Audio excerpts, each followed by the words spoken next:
1865. Block 9. At the beginning of 1865, the Confederacy was collapsing. The country had been cut in half twice, once in 1863 along the Mississippi River, and then in 1864 due to Sherman's march to the sea from Georgia, through Georgia from Atlanta. Sherman's Army of the West stood on the Atlantic coast, readying itself to drive through the heart of secession, South Carolina, and there was practically nothing there in South Carolina to stop him.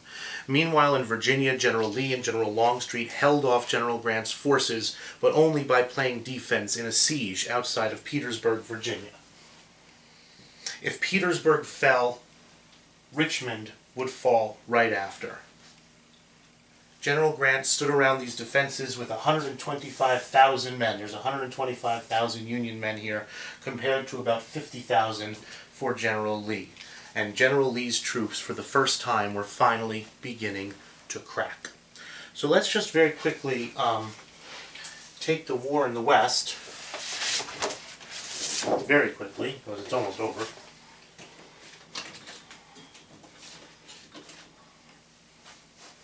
In the West, if you remember, General Sherman had marched to the sea from Atlanta to Savannah, and now, in early 1865, outnumbering the Confederates 90,000 to 15,000, he simply heads up into South Carolina, the heart of secession. The defense of the Carolinas for the Confederacy was entrusted to General Joseph E. Johnston, who had done so well defending Atlanta, but he simply had nothing left. The Confederates made a small stand outside the capital of South Carolina, Columbia. It was easily pushed aside by Sherman's troops, and now cut off Charleston, where the Civil War had begun at Fort Sumter all the way back in April of 1861, surrendered. And Fort Sumter in Charleston Harbor was recaptured, reoccupied by federal troops. Sherman now marched through the Carolinas much as he marched through Georgia, destroying everything in his path. Thousands of slaves flock weekly to his lines, leaving their masters. Sherman accepted them gladly, put them to work, helping out the army, and for the first time in their lives, these slaves had a taste of what freedom was like. The last attempt that the South makes to combat General Sherman is at the Battle of Bentonville. General Johnston did manage to isolate one part of the Union Army, and after some initial success, the rest of the Union Army kind of showed up and Johnson was forced to retreat.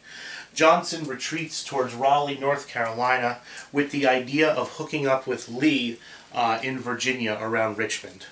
And that's Johnston's goal as the spring of 1865 rolled on. Let's go back to where the main action is.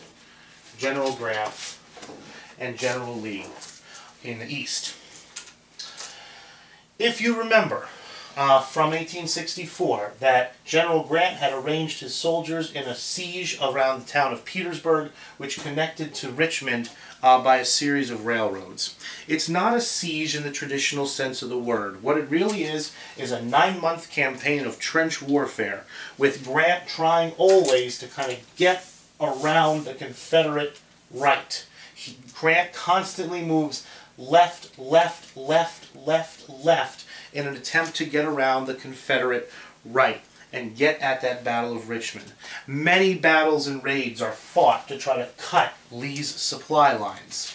And although none of these battles actually cut Lee's lifeline, every time Grant moves left, General Lee is forced to extend his trench lines, making the already thin Confederate resources have to stretch even further. That Grant keeps troops all along this siege line, forcing General Lee to do the same. There are two noteworthy events during this siege. First of all, letter A, the Battle of the Crater.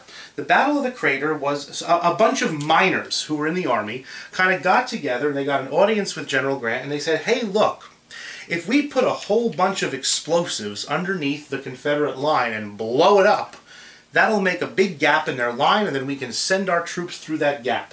And it was a great idea. So these miners dug underneath the Confederate lines.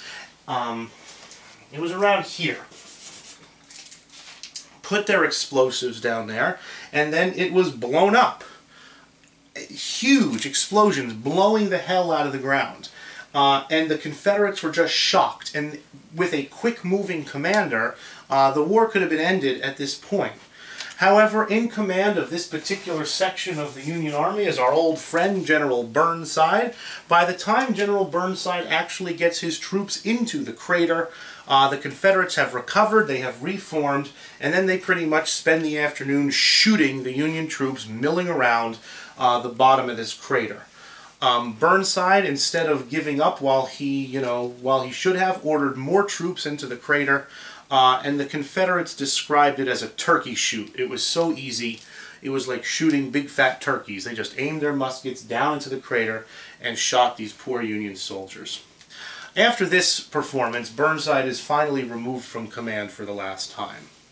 The second noteworthy battle of this siege of Petersburg is the Battle of Chamberlain's Farm, which is notable for the heavy use of black troops for the first time by the Union Army. They acquitted themselves perfectly well, no better and no worse than the average white Union soldier. The other thing that makes this noteworthy is when black soldiers were captured by the Confederacy, they were either sold back down to slavery or were executed. That black soldiers could not expect decent treatment from the Confederate Army for the most part. Number 4, the Battle of Fort Steadman. General Lee has not entirely lost his offensive spirit. By March, though, he's down to 50,000 men compared to Grant's 125,000. He knows that Grant will soon be joined by General Sheridan with 50,000 more men coming out of the Shenandoah Valley. General Sheridan was up here in the Shenandoah Valley, which is where Richmond got lots of its food from. And General Sheridan was ordered by General Grant to burn every possible useful crop in the entire Shenandoah Valley, which stretches all the way in this part of the state. And he said, burn it to the, and Grant, these were Grant's orders to General Sheridan. He said, burn it to the extent that if a crow wanted to fly from one end of the Shenandoah to the other, he would have to carry his food with him. And Sheridan followed and carried out that order. So Lee's worried about Sheridan's troops coming over and joining Grant. And he knows that Sherman is on his way up from Georgia, so Lee decides to attack. He tries to attack a part of Grant's army, hoping to break the siege and allowing him to maneuver again. And again, the Confederate troops, even in March of 1865, are fighting like mad. They are spirited, they attack Grant's line, and with initial success, start to pierce the Union line. But the Union reserves, their advantage in manpower is so great that they just simply came around the other side of the Confederates and forced them back. At the end of this Battle of Steadman's Farm, the Confederacy had been pushed back even further in certain areas around Petersburg. Lee had used so many men in this Battle of Steadman's Farm that his left flank, his extreme right, the extreme end of the line, was finally exposed.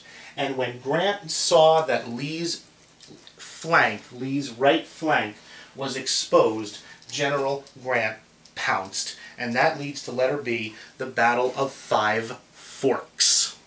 5 Forks. On the Union left was General Sheridan, who had come around from the Shenandoah. He is ordered to attack this extreme left, on his extreme left, the extreme right of the Confederate Army, on April the 1st, 1865. Faulty intelligence at first leads the attack to flounder. Sheridan's generals throw reserves in at the wrong place, and it seems like once again the Union assault would be to little avail. Another Union debacle, Lee would have a chance to repair his line and the war would go on. However, at that point, General Sheridan himself took personal command and personally led a cavalry charge that finally pierced General Pickett, down there at the extreme right of the line, pierced General Pickett's line. Once the line had been pierced on the extreme right, or the Union extreme left, Union troops now flooded in. And finally, number 4, the Confederate lines collapsed. Union troops flooded into the gap. The Confederate line had finally been turned. Well, number 5, General Lee knew that he could no longer defend his capital. The next morning, General Lee sent a message to President of the Confederacy, Jefferson Davis, while he was at church, saying that he could no longer defend Richmond and the Confederate government would have to leave. On April the 3rd, Jefferson Davis and his cabinet flee Richmond, trying to head for Danville, Virginia. Later that very afternoon, President Lincoln came down from Washington and sat in Davis's office on the 5th of April. Well, what's left of Lee's army tries to get out of Richmond, and they start traveling this way, south and west. Lee is hoping to reconnect with General Johnston down in North Carolina and continue the war. However, General Grant now pursues him relentlessly. General Lee constantly tries to move south around General Grant, but General Grant will not let him move to the south. And General Lee is forced further and further west. At this point, Union troops come in behind General Lee. Union troops start to come around General Lee's west. Grant pursues Lee relentlessly, cutting off his ability to turn his army south. And at this point, Lee's army is actually beginning to starve. The men have no shoes, the men have no food. They are actually going through their horses' poo to find undigested kernels of corn to eat. They have not had rations in days. Men are beginning to fall out of line due to exhaustion and hunger and disease. Lee is promised 80,000 rations at Farmville, Virginia, so he chooses to keep fighting while he still can. On the 6th of April, an entire wing of Lee's army is cut off and forced to surrender. Lee continues moving south and west. Grant continues preventing him from getting to the south and General Johnston. On the 7th of April, General Lee sent a message to General Grant inquiring what his terms of surrender might be, but Lee also made it clear that he intended to keep fighting. 2 days later, early in the morning on April the 9th, Lee learned 2 things. First, there were no rations at Farmville. There was no hope of feeding his army. And second, after one more try to break out of the Union trap, Lee realized that he was finally surrounded on 3 sides by powerful corps of infantry. And at that, he got a report from one of his generals. Lee asked him how the fight was going, and his general said, I have fought my corps to a frazzle, and I can do no more unless supported heavily by General Longstreet. But General Longstreet himself was heavily engaged, outnumbered 5 to 1 by another Union corps, and General Lee realized that the end had finally come. And he said, as his army crossed this river, the Appomattox River, constantly threatened by the Union, General Lee realized he had nothing else to do but surrender his army. And he said, quote, "There is nothing for me to do but go see General Grant, and I would rather die 1,000 deaths."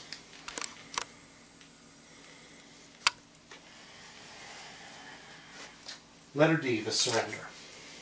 At 8 a.m. on the 9th of April, General Lee sent a letter to General Grant indicating that he wanted a meeting to discuss the terms of surrender that Grant had outlined 2 days earlier. Grant received the letter and in a show of magnanimity allowed Lee the honor of picking the place of their meeting. Lee's men chose a house in the tiny town, 20 buildings in this town, and the name of the town was Appomattox Courthouse. And the building that they chose was the nicest house in all of Appomattox Courthouse. And it was the home, believe it or not, of one Wilmer McLean. The same Wilmer McLean that, if you remember, had fled his house at Bull Run to get away from the war, the first battle. So it was said that the Civil War both began and ended in Wilmer McLean's front yard. Lee picked the house. After a flurry of communication, a ceasefire was agreed upon. The armies would stop shooting at each other. And the two generals agreed that they would meet that afternoon. Lee arrived first in the house of Wilmer McLean, dressed immaculately in his full-dress uniform, gold braid, sword at his side, looking every bit the honorable Southern gentleman that he was. Grant arrived a few minutes later, dressed in his campaign uniform, covered in mud, no indication of his rank except for dirty shoulder straps that he happened to wear. The two men had not seen each other in about 15 or 18 years. They had known each other, however, during the Mexican War, and at first, General Grant was overcome with a deep and terrible sadness, and he avoided the topic that they had come to discuss. Grant said to Lee, he reminisced, told stories about the old days during the Mexican War. Grant told Lee that he was the finest soldier he had ever known, he had ever seen, and that although he hadn't seen Lee in so many years, he would recognize him anywhere. And after a few minutes of this reminiscing, General Lee brought the topic back to the subject at hand, namely the surrender of Lee's Army of Northern Virginia. Lee asks General Grant what the terms of surrender would be, and General Grant, in one of his finest moments, offered up incredibly generous terms. Letter A, no one would be taken prisoner. General Grant would collect all of the Confederates' guns and other military equipment. The men would then sign their names to a piece of paper and they would be paroled. And as long as they signed that piece of paper and promised not to take up arms against the United States government, they would be allowed to go home in peace. Officers could keep their swords and their sidearms. Anyone who had a horse could keep it. Grant said they will need it for spring planting. And he also provided General Lee's army with food. General Lee could not have hoped for better terms, and he accepted. And when the news broke to the Union soldiers around Appomattox Courthouse, they began celebrating and cheering and jumping up and down. And General Grant quieted them, and he said, "The Confederates were now our countrymen, and we did not want to exult over their downfall." 3 days later, on the 12th of April, the defeated army stacked their arms and formally surrendered. The officer that General Grant chose to receive the surrender was none other than Joshua Chamberlain, the hero of Little Round Top at Gettysburg, now a general. He had the honor of accepting the surrender from the defeated but still proud Confederates. And he ordered his men, as the Southerners lined up and stacked their rifles, he ordered his troops to give the salute the Southerners. And the Southern officer in charge, General Gordon, recognized what he was doing, and he reared up on his horse and gave the most formal salute that he could finally get. And General Chamberlain, Joshua Chamberlain, wrote later that his men stood at attention. He gave word, quote, "for the successive brigades to pass us with the same position of the manual, honor answering honor. The Union troops saluted, the Confederate troops saluted. On our part, not a sound of trumpet more, nor roll of drum, nor a cheer, nor word, nor whisper of vainglorying, nor motion of man standing again at the order, but rather an awed stillness and breath-holding, as if it were the passing of the dead. That the mutual respect that both armies had for each other by the end of the war was clear in the surrender ceremony. And you could also sort of tell in the surrender ceremony that one day in the future the country would be united again. That was the end of General Lee's Army of Northern Virginia, the greatest army of the South and one of the greatest armies in the history of the American Republic. But it did not mean the end of the Confederacy quite yet. It was just one army. But with Lee's army having surrendered, it was only a matter of time before the rest of the remaining forces in the field surrendered as well. About 2.5 weeks later, on April 26th, General Johnston in North Carolina surrendered to General Sherman. He accepted the same terms as Grant offered Lee. Jefferson Davis, not David, Jefferson Davis, the President of the Confederacy, was captured on May the 10th. He had been tracked down from Richmond by Federal cavalry. Now, there's a story out there that he was captured wearing women's clothing, which served to say he was a coward. It's not true. There's a grain of truth in it. He tried to escape a day or two later by wearing a woman's shawl, but the escape was thwarted. President Davis would live out the next 2 years as a prisoner in Virginia, but he was never tried for treason, nor were any other Confederates, and he lived out the rest of his life as a plantation owner in the South in peace. On May the 13th, 1865, the last military action of the Civil War took place in southern Texas, of all places, at something known as the Battle of Palmito Ranch. A Union commander, trying to get himself a little bit of glory before the war ended, attacked a Confederate outpost that had been waiting for a ceasefire. The Union troops were driven back, and a particular private by the name of John J. Williams was killed, the only casualty of the battle, and poor John J. Williams was the very last of all the Civil War's casualties. 2 weeks later, on May 26th, General Edward Kirby Smith surrendered any remaining Confederate forces west of the Mississippi River, and a month later, on the 23rd of June, General Stand Watie, who commanded a force of Confederate allied Indians, also surrendered, and he was the last Confederate general to give up his arms. On November the 6th, 1865, the CSS Shenandoah, one of those commerce raiders that we talked about, surrendered in a British port. She had been at sea when news of the end of the Confederacy happened, and had heard no news of Lee's surrender until 4 months after it had happened. And then they said, oh my God, we've been attacking Union ships without a government that makes us pirates. They refused to go back to the United States and went back to England, hoping that they would not be hanged as pirates. They were not. They eventually all went back to the United States.